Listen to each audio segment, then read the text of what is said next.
আচ্ছা, পরমাণুর ভেতরে ইলেকট্রনগুলো কি একদম নিজেদের খুশিমতো ছোটাছুটি করে, নাকি ওদেরও কিছু নিয়মকানুন মেনে চলতে হয়? চলেন আজকে বিজ্ঞানী নিলস বোরের দারুণ কিছু আবিষ্কারের মধ্য দিয়ে এই রহস্যটাই একটু ভেদ করা যাক। তো মূল প্রশ্নটা ঠিক এখানেই। পরমাণুর ভেতরে একটা ইলেকট্রন কি একদম যা খুশি তাই করে, নাকি সে কোনো নিয়ম মেনে চলে? এই প্রশ্নের উত্তরটা কিন্তু নিলস বোর দিয়েছিলেন, আর তার ধারণাটা ছিল এক কথায় যুগান্তকারী। তিনি বললেন, ইলেকট্রনগুলো আসলে সূর্যের চারপাশে ঘুরতে থাকা গ্রহের মতো, মানে ওদের জন্য কিছু নির্দিষ্ট লেন বা কক্ষপথ ঠিক করে দেওয়া আছে। আর সবচেয়ে মজার ব্যাপার হলো, ওরা এই নির্দিষ্ট লেনগুলোর মাঝখানে আর কোথাও থাকতে পারে না। তাহলে আমাদের প্রথম কাজটা হলো ইলেকট্রনের এই ঠিকানাটা খুঁজে বের করা, মানে ঠিক কোথায় সে থাকতে পারে। চলেন দেখি কিভাবে একটা ইলেকট্রনের এই অ্যাড্রেস বা তার কক্ষপথের ব্যাসার্ধটা বের করা যায়। আচ্ছা, একবার ভাবুন তো, একটা ইলেকট্রন কিভাবে ঠিকঠাক নিজের কক্ষপথে ঘুরতে থাকে। এখানে আসলে দুটো শক্তি একে অপরের বিরুদ্ধে কাজ করে, ঠিক একটা দড়ি টানাটানির মতো। একদিকে আছে নিউক্লিয়াসের আকর্ষণ, যেটা কেন্দ্রমুখী বল, মানে ইলেকট্রনটাকে ভেতরের দিকে টানছে, আর অন্যদিকে আছে ইলেকট্রনের নিজের ঘোরার কারণে তৈরি হওয়া কেন্দ্র বহির্মুখী বল, যেটা ওকে বাইরের দিকে ছিটকে ফেলে দিতে চায়।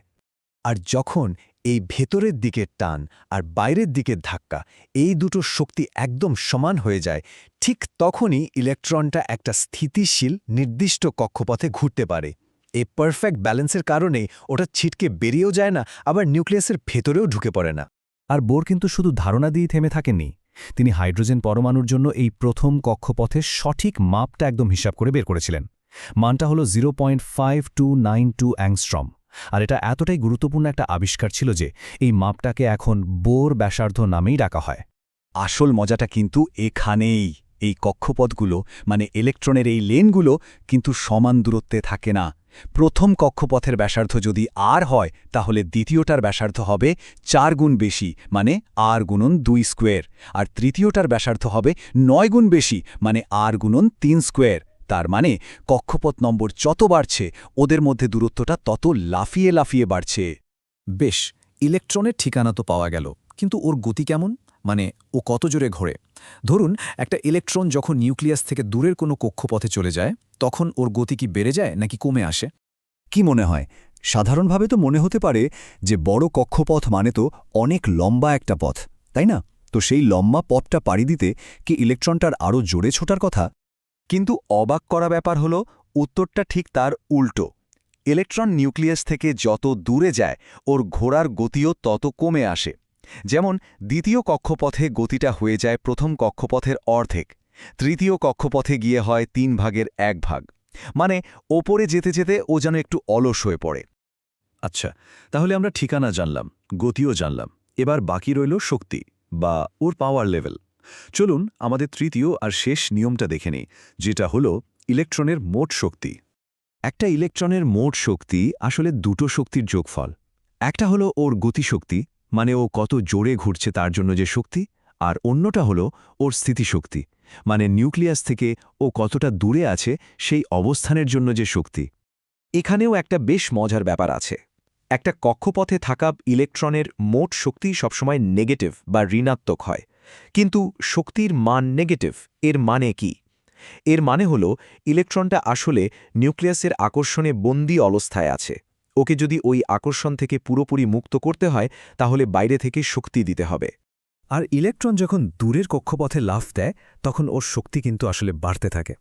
মানে ওর শক্তির মানটা কম ঋণাত্মক হতে থাকে, শূন্যের দিকে এগোতে থাকে। যেমন ধরুন, প্রথম কক্ষপথের শক্তি যদি হয় E1, তাহলে দ্বিতীয় কক্ষপথের শক্তি হবে E1-এর 4 ভাগের 1 ভাগ, আর তৃতীয় কক্ষপথে 9 ভাগের 1 ভাগ।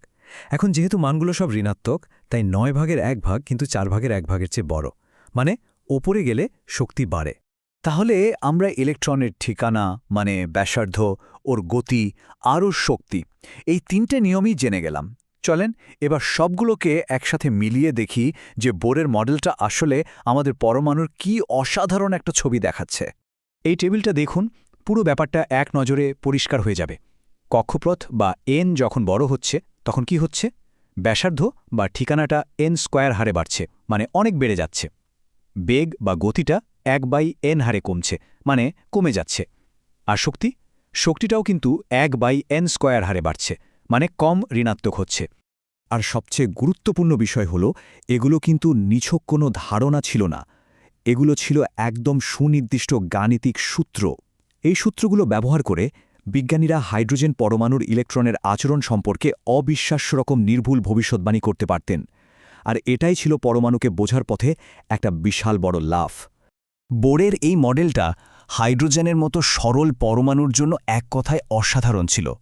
কিন্তু একটা প্রশ্ন তো থেকেই যায়, তাই না? আমাদের চারপাশের পৃথিবী তো আরও অনেক জটিল পরমাণু দিয়ে তৈরি। সব পরমাণুই কি এত সহজ নিয়ম মেনে চলে?